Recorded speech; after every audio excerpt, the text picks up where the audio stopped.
Ignition sequence starts. 6, 5, 4, 3, 2, 1, 0. Liftoff. We have a liftoff.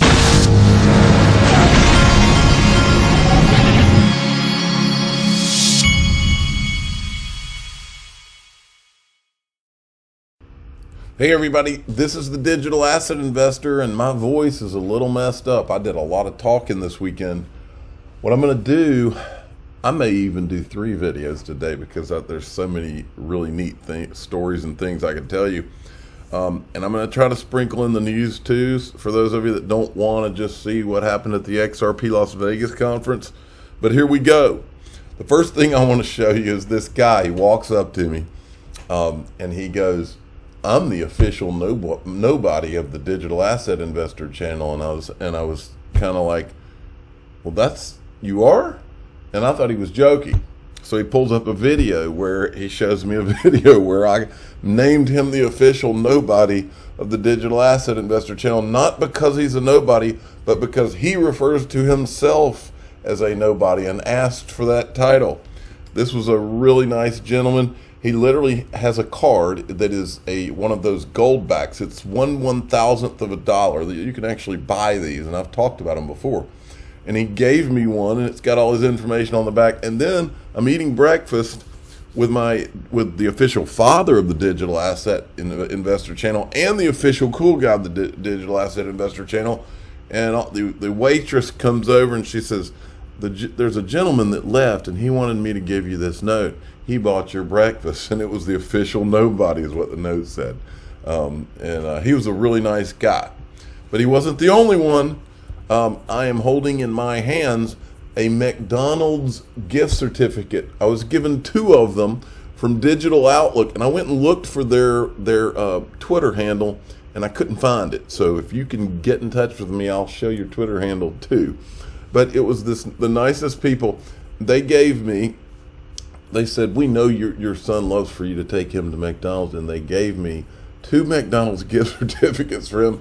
And last night, I actually went over that with him, and he was very excited. And so he's already beginning negotiations to go to McDonald's more than one time this week for breakfast. So I really thank you. There were so many people, and I've got a whole suitcase full of things. There's a lot of people that asked me. The funny thing about this channel is that you would think that people would come up to me and say, "Well, yeah," and talk about crypto, but that's not the first thing they say to me. The most common thing that was said to me when people come up is, "I love when you talk about your son and baseball or McDonald's and or you have to unload the dishwasher or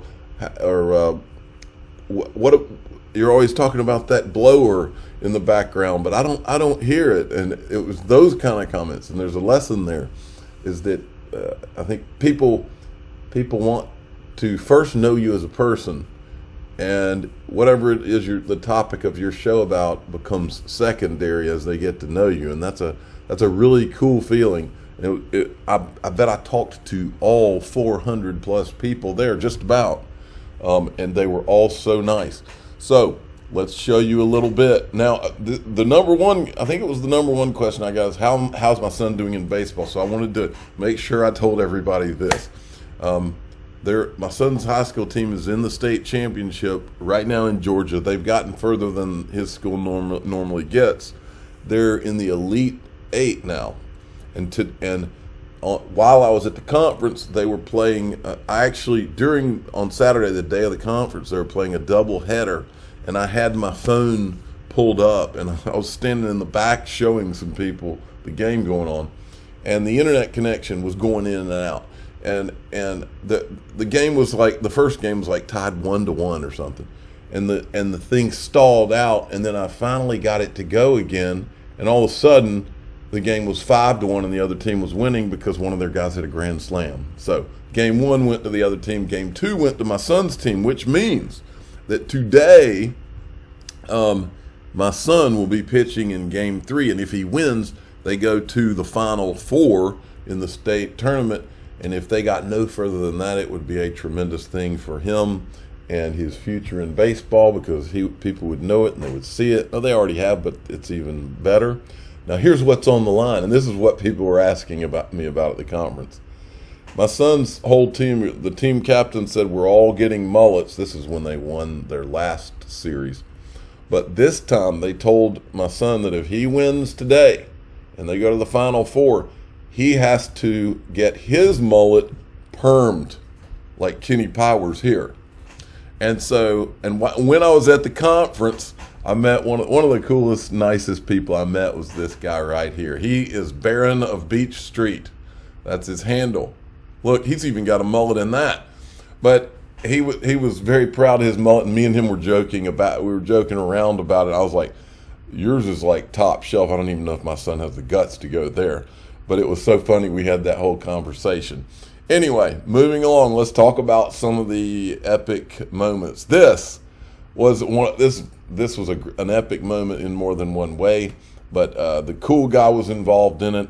The cool guy was like he helped me the whole he and my father, the official father, they helped me the whole time to kind of stay on track. And we were all so tired, our feet were tired, we had to sit down at times. It was great because everybody was so great, but at the same time it was just exhausting. I slept in this morning. Now I want you to listen to this. This is great.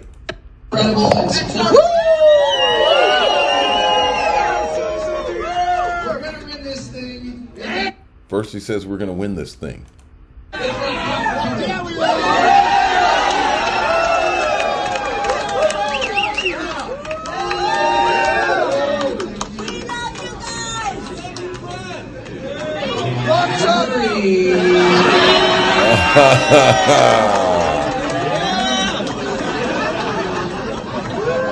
And the cool guy got his fame by walking down the street, I guess in Brooklyn, and saying Gary, and all that, or doing those videos. And so that was funny, and I think Brad Garlinghouse got a kick out of it too. The one thing you may or may not have heard in that is Brad Garlinghouse said we're going to win. Then he says, and then we're going to do a proper party. That sounded interesting to me. I think I would bet that everybody listening to my voice will be there, and so will I. This is one of the more and by the way, before I leave this, I want to tell you, many of you saw me talking about May 5th. What I was referencing was that I'm in a pretty small circle of people I talk to, and Brad Combs is my friend, and I talk to him. And by the way, this guy, it took a lot of guts to do this conference, and you would not have believed how well this conference was put together. I've been to a lot of them. When you walked in that room, the nicest conference I've been to before this was Consensus. Now, Consensus is a lot bigger of a conference, but it wouldn't be if we really we could make ours even bigger than that if we wanted to. But when you walked into the room where this conference was, it was every bit as nice as any conference I've been to, including Consensus. Brad Combs did an excellent job. Just want to make sure I mention that. Now, with Brad Garlinghouse showing up, the only reason Brad Garlinghouse came on May the 5th, and that's why I was referencing it, is because I was talking to Brad Combs behind the scenes about this happening. And the only reason he came May the 5th, he literally rearranged his schedule to be able to do this. That's the kind of guy this is. And then he was off to Dubai. So, and he couldn't do the main day. So anyway, kudos to Brad Combs and Brad Garlinghouse for pulling that off. And it was such an awesome moment. Now, and I did live stream it, and there was a bad internet connection inside of the that room for some reason. That's why that's why it kept stalling out, and you couldn't see clearly. That part wasn't my phone. Now I do need a new phone. I had some people tell me that, but that part wasn't my phone. It was the internet connection was terrible in that room for some reason. Now, this was the greatest picture ever. I know I'm friends with this gentleman, but I don't know if he would want me to say his name, so I won't. But the way this picture happened is an interesting story too. He comes to me and he gets me. He says, "Can you help me get John Deaton in a picture with Brad Garlinghouse. And so I said, of course. So I go over to John Deaton. I said, John, will you come have a picture with Brad Garlinghouse? And he goes, I don't know if I can. And I went over to Brad Garlinghouse and I whispered in his ear, is it a legal move for you to take a picture with John Deaton? And he's like, oh yeah, sure, bring him over. So I brought him over, got these guys, cool guy shows up, Brad comes in, and that's one of the more epic pictures from the conference. So I was glad to be in that one. Then I got Brad Garlinghouse with my dad, the official father. I think Brad Combs may have told Brad Garlinghouse that was my dad, and so he was Brad Garlinghouse stayed until every single person in that place took a picture with him that wanted to. Great guy. All right, and then this was another epic. Okay, this is Rob Cunningham, who's one of my friends. He's a great guy, and then we didn't know it, but until the conference. But this is William. I'm trying to remember his last name. Duval. That's right. And I met him in the hallway. He stops me in the hallway of Treasure Island. This is so cool. He stops me in the hallway of Treasure Island. He says, "Hey, I'm just the biggest fan." I didn't know who he was, and he's the nicest, most humble guy there. And we're talking in the hallway, and there's another woman that stopped, and we're talking, and then he says, "Oh yeah, I'm the lead singer of Alice in Chains," and I was like, "What?" and so I was like, I'm supposed to be stopping you, but he's the lead singer. So without a doubt, this guy has to now become the official rock star of the Digital Asset Investor channel, and Alice in Chains becomes the official rock band of the Digital Asset Investor channel. And that's just the way it is. It's the fact jack. But he took pictures with Brad Garlinghouse, golly, doesn't the guy look like a rock star? And this was his lovely wife. And then he took a picture with Brad Combs, and then he's got a picture with the cool guy. In fact, there was another funny story. The cool guy walks up to William, and he says, "Man, you look pretty cool."